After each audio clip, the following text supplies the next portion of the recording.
Et la voilà, cette Abarth 500E. Alors, voyons les caractéristiques. Bon, on l'avait déjà futé hein, en photo, pas de surprise. Hein. C'est bien ce qui avait été révélé. Alors, l'Abarth 500E est plus vive que les versions thermiques. Le constructeur donne ainsi des valeurs d'accélération qu'on ne communique pas beaucoup. Le modèle électrique passe de 40 à 60 en 1 seconde 5, contre 2 secondes 5 pour l'Abarth 695. Magnifique. De 40 à 60 quoi. Alors, les chevaux, 154 c'est tout. La thermique est plus puissante. 235 Nm. Le véhicule propose 3 modes de conduite. Celui de base, Turismo, brille de la puissance à 100 kW pour une conduite plus douce et moins énergivore. En Scorpion Street, il y a des performances de pointe avec une maximisation du freinage régénératif. Il y a d'ailleurs la fonction de conduite à une seule pédale. Celle-ci est mise de côté avec le mode The Scorpion Track. Alors la couleur, vraiment, flashy de chez Flashy. C'est spécial, hein. J'espère qu'il y aura d'autres couleurs pour les intéresser. Voyons ensuite l'intérieur, pourquoi pas. Ouais, ok. Donc la batterie, 42 kWh.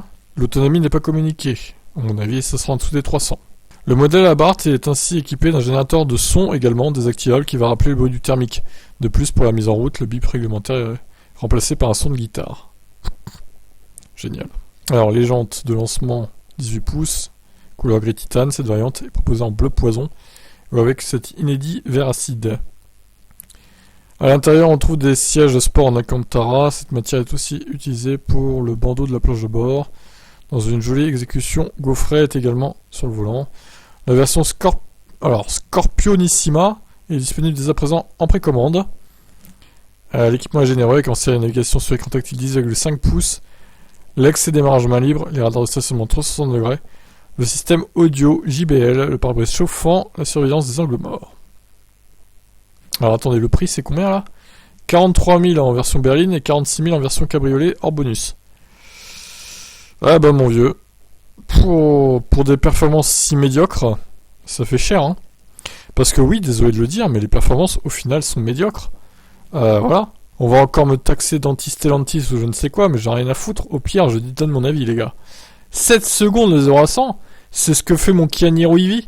Ça n'a rien de révolutionnaire, en vrai, c'est bien, mais pour une voiture qui se dit sportive, c'est pas suffisant, je suis désolé. C'est même moins puissant que la version thermique. Non mais allô. Et le prix est juste délirant. Non mais franchement, faut arrêter quoi.